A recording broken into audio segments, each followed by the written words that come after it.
Welcome back to Ego and Empathy, the podcast where we explore the psychology behind human behavior and the subtle ways it shapes our lives. I'm your host, Mandy, and today we're exploring a topic that exposes another layer of the narcissistic personality, one that reveals how deep their need for escape and control truly goes. Today's episode is about narcissists and their addictions. When we think about addiction, we often think about substances.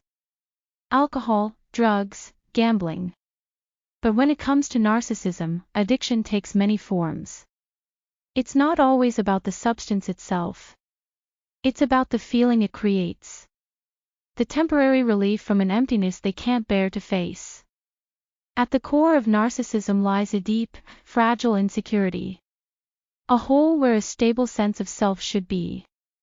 The narcissist can't sit with that emptiness for long. So they seek something, anything, to fill it. That something becomes their addiction. For some, it's obvious. They turn to alcohol to numb the shame that hides beneath their confidence. They drink to feel powerful, charismatic, untouchable. For others, the addiction might be work. The constant need for achievement, validation, or admiration.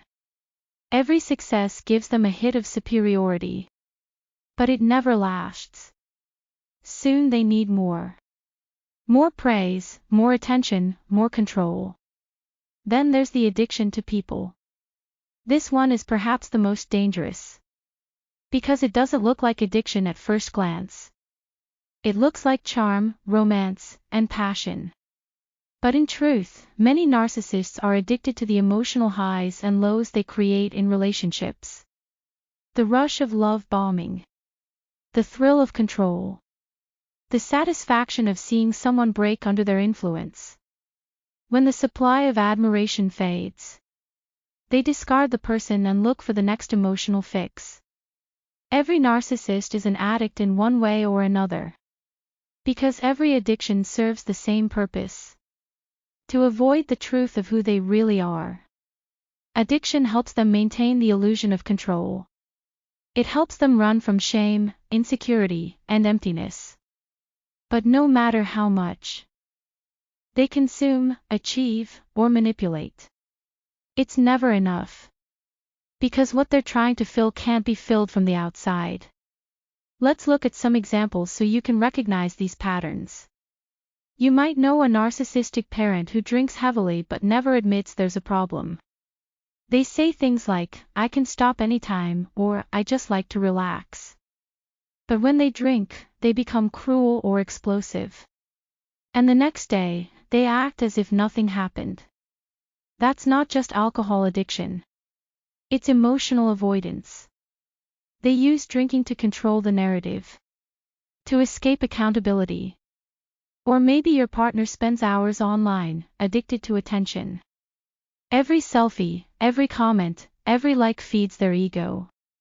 When you ask them to be present, they accuse you of being controlling. They're not addicted to social media itself. They're addicted to admiration. They need the constant reminder that they matter. Some narcissists become addicted to chaos. They can't function in peace. If things are calm, they'll start an argument, stir up drama, or create division. Because chaos keeps them in control. If everyone else is unsettled, they don't have to look at themselves. Others are addicted to power.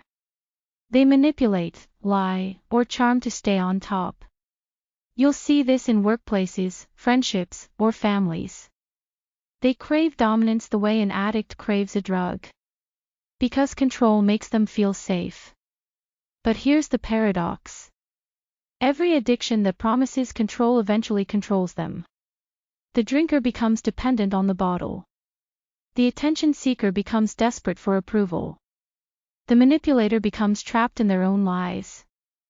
The narcissist's greatest fear is losing power. And yet, through addiction, they lose it completely. If you're close to a narcissist with an addiction, you probably know how painful this can be. They may deny, deflect, or blame you for their behavior.